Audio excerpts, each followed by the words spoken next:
In this class, let us talk about exemptions given to educational institutes.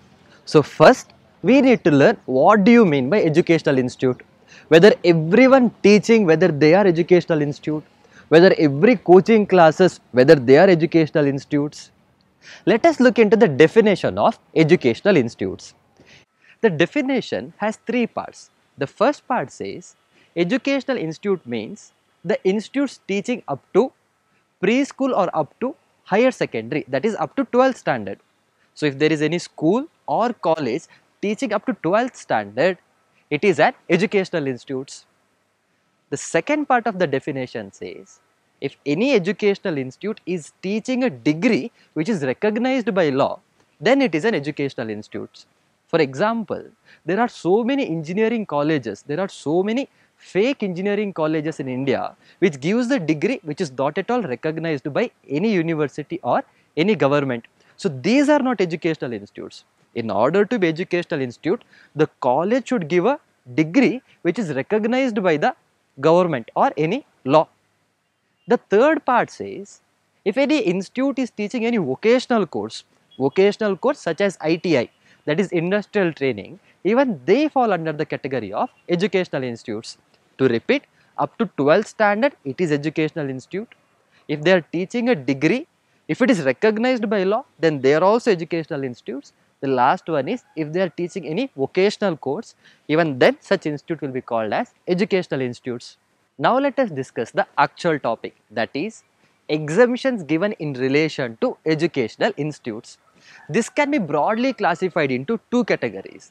The first category is when services are given by educational institute. The second one is when services are given to educational institutes. Now let us talk about the first one. The exemption notification says if an educational institute gives services, if an educational institute gives services to three persons, one is to students, faculties or staff, it is exempt. It may be any service given by educational institutes to students, faculty, staff, it is exempt. For example, a school can provide a teaching service, teaching a curriculum activity or a co-curriculum activity like sports or it might be arts. A school can also provide a catering service to the students, that is providing food in the afternoon. So all these things are exempt from GST. A school can also provide services to faculties and staffs. A school can give a free accommodation for faculty and staff. So even these services are exempt from GST. Now let us talk about the second category, that is services given to educational institutes which are exempt. There are only four services. There are four services. If given to educational institutes, then it is exempt. Let us discuss these four services one by one.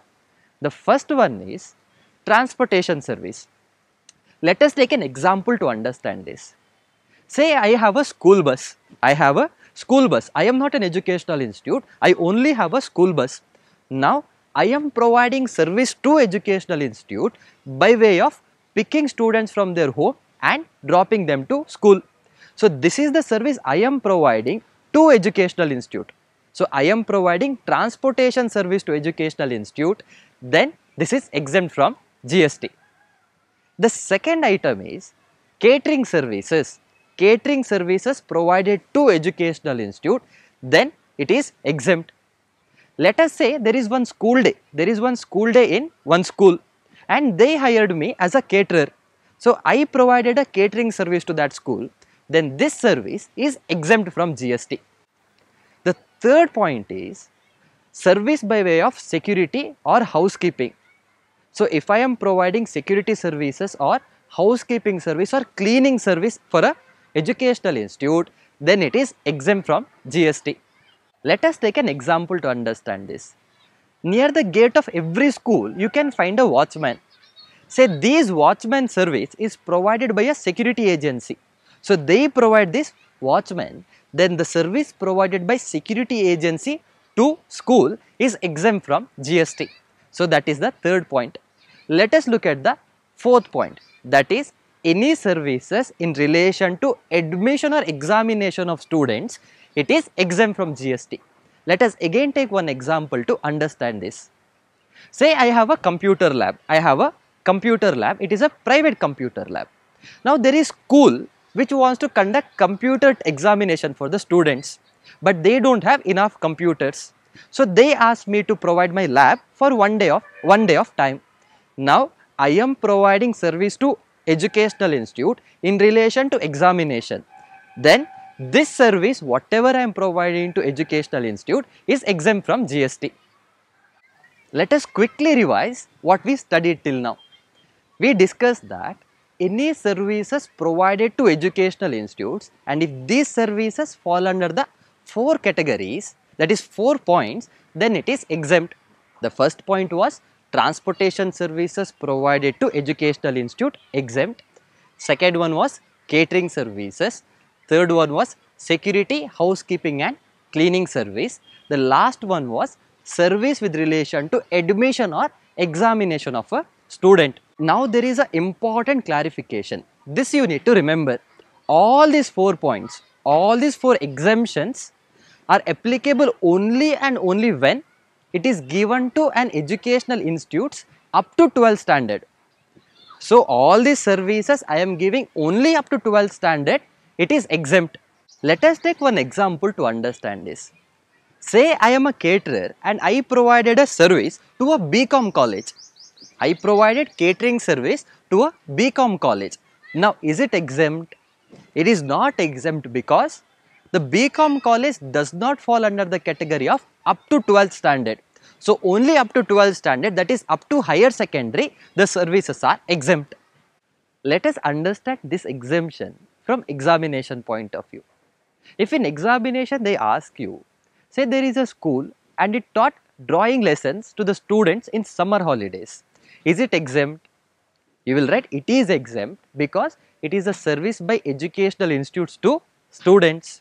Now let us take one more example. Say in examination they ask you, there is a school and it rented out its playground for a marriage purpose. So there is a school which rented out its playground for a marriage purpose. Is it exempt from GST? It is not exempt from GST because this service is not provided to students, faculties and staffs. So it is not exempt. Now let us say that I am a painter. And I painted the school building. Now I am providing services to educational institutes. Whether this service is exempt?